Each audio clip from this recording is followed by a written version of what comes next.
नमस्कार दोस्तों, नए नए छत्तीसगढ़ी गाने सुनने और देखने के लिए हमारे दीप म्यूजिक चैनल को अभी सब्सक्राइब करें और बेल आइकॉन के बटन को क्लिक करें।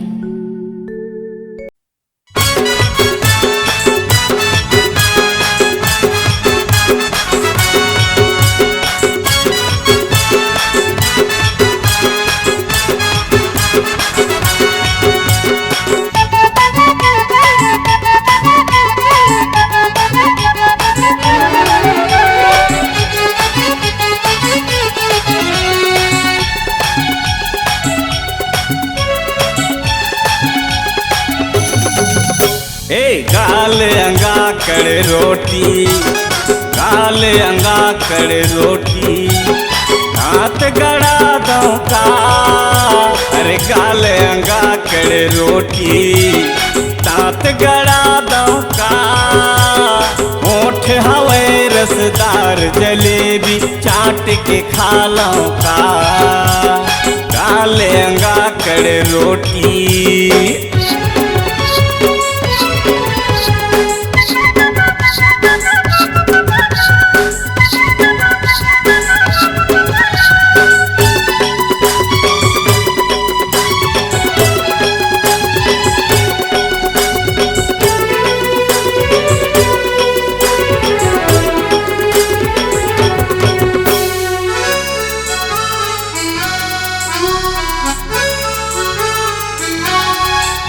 ये देखे मैं तो लावो, हाय मोरे गोलावो, दिल हो गए है मजबूर।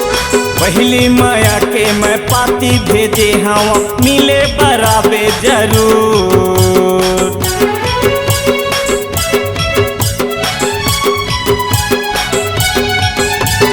देखे मैं तो लावो, हाय मोरे गोलावो, दिल हो गए है मजबूर। पहली माया के मैं पाती भेजे हवा, मिले बराबे जरूर। गोरी बदन तोर जीव लेवा, हाथ लगा दो का। अरे ओठ हवे रसदार जलेबी, चाट के खा लो का। गाल अंगा कर रोटी, अरे गाल अंगा कर रोटी, दांत गड़ा दो का। होठ हवे रसदार जलेबी, चाट के खा लो का। होठ हवे रसदार जलेबी, चाट के खा लो का।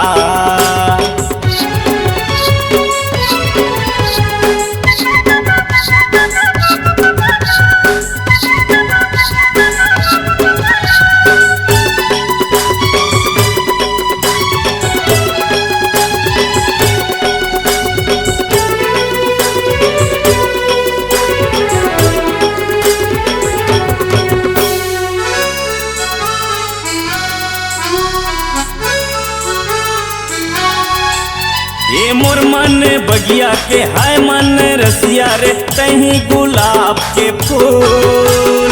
परे हाँ पाछू रे, दिल है बेकाबू रे, कर ले ना मोला कबूल।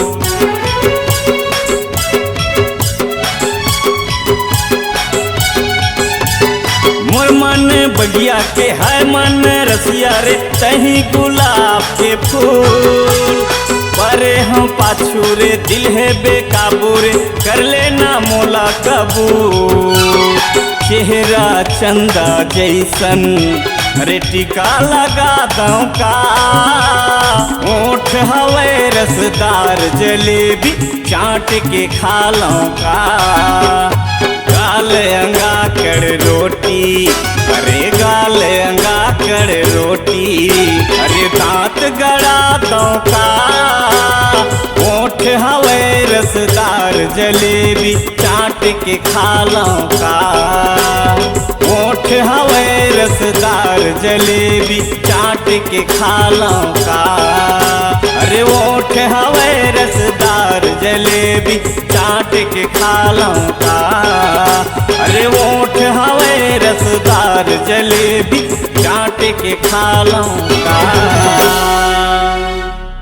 अपने आवाज एवं सुमधुर स्वर को एक नई पहचान देने के लिए चले आइए Aradhana audio recording studio Kabir Dharmnagar Damakheda.